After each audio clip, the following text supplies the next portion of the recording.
show you what I'm up to here.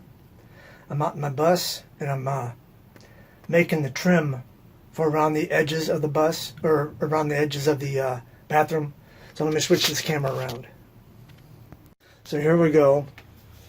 And this is what I'm doing. I may have said it earlier, but what I'm using is, you might not be able to see it, but it's painter's, not really tape, but it's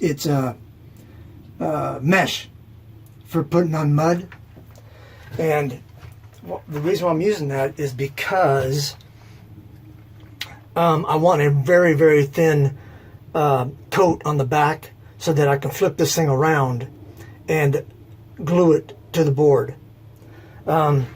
Previously, I've been using, doing it like this. And if you'll see, if you can notice, I had to use 1/8 inch plywood, which makes it a bit thicker. So I'll probably end up trying to cut the plywood off right there and just use this portion. And once it's sanded down, it's going to look a whole lot better. But I just wanted to show you. All right, so what I'm doing is I'm just cutting off a small piece, and what I'll do is I'll put glue across here, put the new piece on, squish it down, and then I'll put this between the two seams, over top of the two seams, and then I'll spread this glue out over the entire part. So this is what I'm doing here, is I'll apply glue here, just so the crease has glue in it.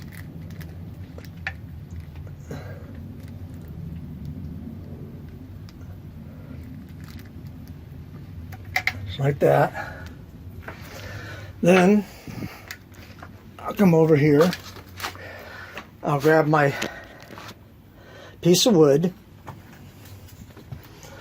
and I'll just stick it in place like that, just a little bit amount, because it doesn't take much. That's probably good enough.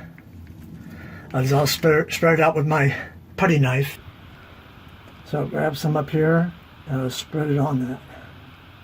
It just mats the mesh to the wood.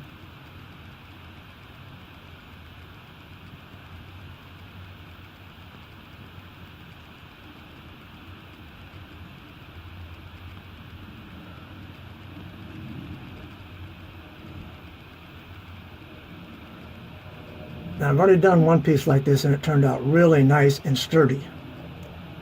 It doesn't really have to be that sturdy because once I put it on the wood, glue it to the wood, you know, the trim piece here, it's going to be solid.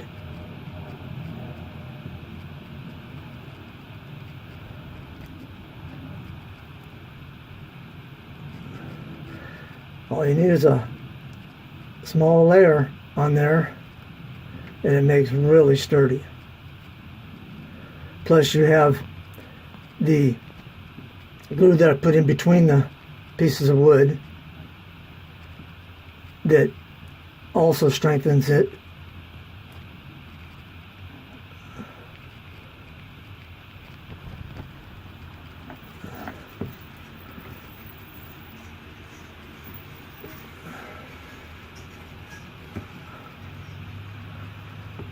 So that's how I do it right there. And with as warm as it is today, set in the 70s, that'll be dry by this afternoon or tonight, to where I can take it down. But as you can see, the outline of the wood there, my panel. So I'll just keep on going up. A smaller one here, and the next one is going to be smaller and smaller, all the way up to the top. The reason why this is left open right here is because that's where I'm cutting this. I didn't have it level the first time, so I'm cutting this little piece off right here. Alright, I just figured you'd like to see how I'm doing this.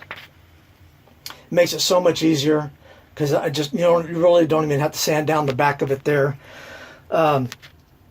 And what I can do, and you know, if needs to be, I'll probably be able to flip this thing around if I want to, or I can do the same thing on the backside and sand this stuff off. It's just, you know, trying to get it put together. That's the big part, is getting it put together. All right, folks. So here's the finished product.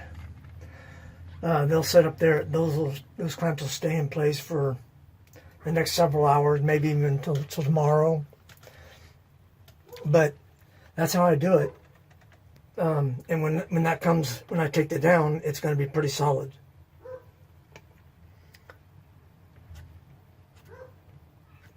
But anyhow, that's it. I just wanted to show you how I did that. And then once it comes down, I can sand them off, apply the same stuff on the other side, possibly, unless I can flip it around. If I can flip it around, I don't have to worry about doing that. But if I can't flip it around, then I apply the same stuff on the other side and sand this side off and then glue it to it. Thanks for watching.